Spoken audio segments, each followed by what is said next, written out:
Hi there. I'm going to show you this morning some of the mechanics associated with working with Sapling Learning. Remember, Sapling is the program that we're going to use for all the online homework throughout this class. So probably the first thing that you're going to want to do is to click on that Modules button that you see. Click the Getting Started module, and once you open that up, you'll find instructions for how to enroll in the class via Sapling so that you can get signed up and do your homework. Today all I'm going to do is just show you what this should look like and how you'll go about answering all these questions. So to do so, I'm going to turn my laptop around here and focus this on my desktop like that so you can take a look at what the Sapling Learning screen should look like. So I have this opened up right now in something called Student View. So when you log into Sapling and you appropriately click on this section here for the online class, you should be seeing something that looks very similar to this. So the first thing that you should notice, there's all kinds of stuff here, and the truth of the matter is a lot of this stuff is just extra resources for you that aren't required but are there for you. So for example, we're not going to use the forum over here or resources, or I didn't create a profile, anything like that. If you want to, you're welcome to search around and go crazy checking out all these bells and whistles. Here, though, is where you should definitely focus your attention.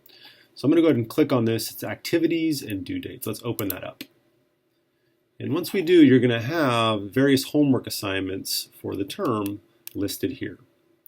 And the first half of the class, we've got 5 homework assignments. These are already posted and ready for you guys to go. So you can see when they are available to you and when they are due. To open one up, you're just going to want to click on the text just like so.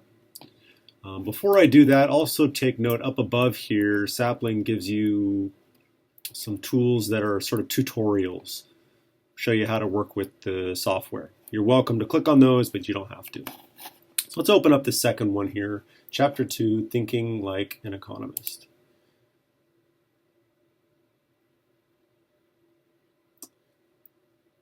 And once we do so, you're going to see a screen that'll look like this.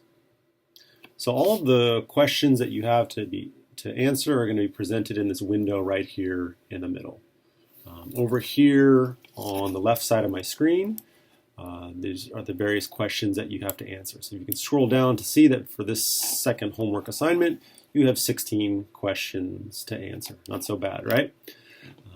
And all you're going to want to do is just follow the instructions that are presented in this window and answer the question. So it'll tell you what to do. There's going to be different types of questions, so they're not all going to look just like this. On this one, it's telling us to place the steps in the appropriate order based on the scientific method. So I'm just going to scroll these up just like this. There we go.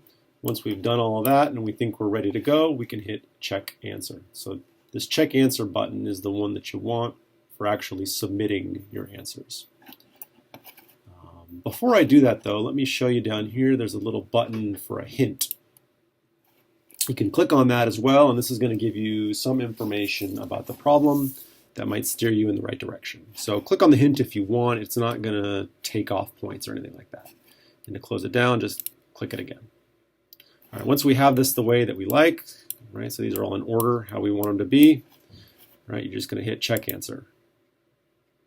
Right, and then based on whether or not you've got the question correct or incorrect, it's going to give you some feedback. So we can see with the red X and the red writing here, we got this one wrong.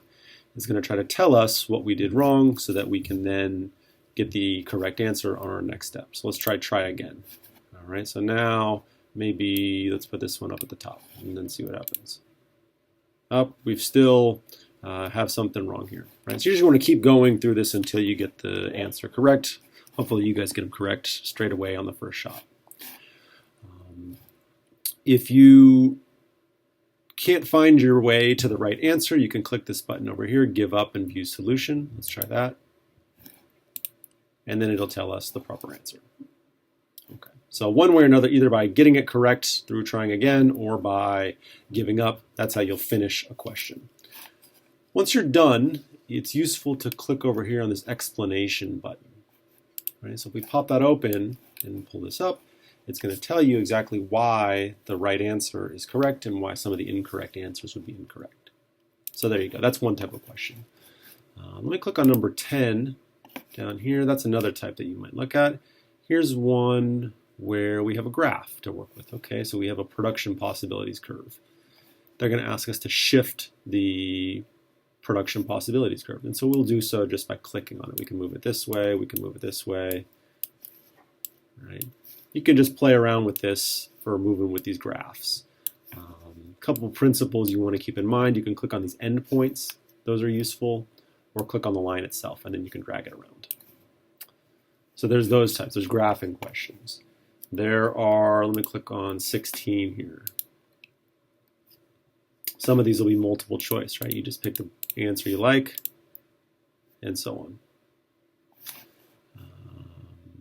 What else? Number 14, let's try that one. Some of these there'll be multiple questions embedded within one particular problem. So for question 14, we got to do the multiple choice bit down here.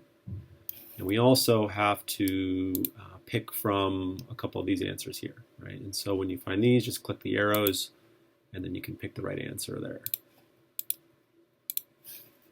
And once we do that, we're all ready to go. All right. You guys have noticed, I'm sure, I'm bouncing around from question to question, so you can do that. You don't need to do all of your homework all in one shot. You can do a few of them, go read some more, take a break, not think about economics, and then come back and do the rest. That might be a good idea, in fact. Let's see here. What else? In terms of grading, let me switch this back around. Hello. In terms of grading for the Sapling assignments, it's going to mark you down every time you submit an incorrect answer. So it's really in your interest to answer correctly the first time.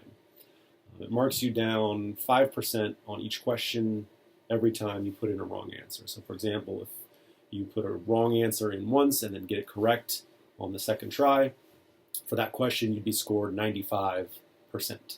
And so your score for the assignment is just going to average those scores on all the questions that you had for that particular one. So my advice would be take your time, go slow, have your book with you. Most definitely on the Sapling stuff, this is a learning tool rather than an assessment tool. So I hope you guys get 100% on all of these. So there you have it, some of the mechanics associated with Sapling.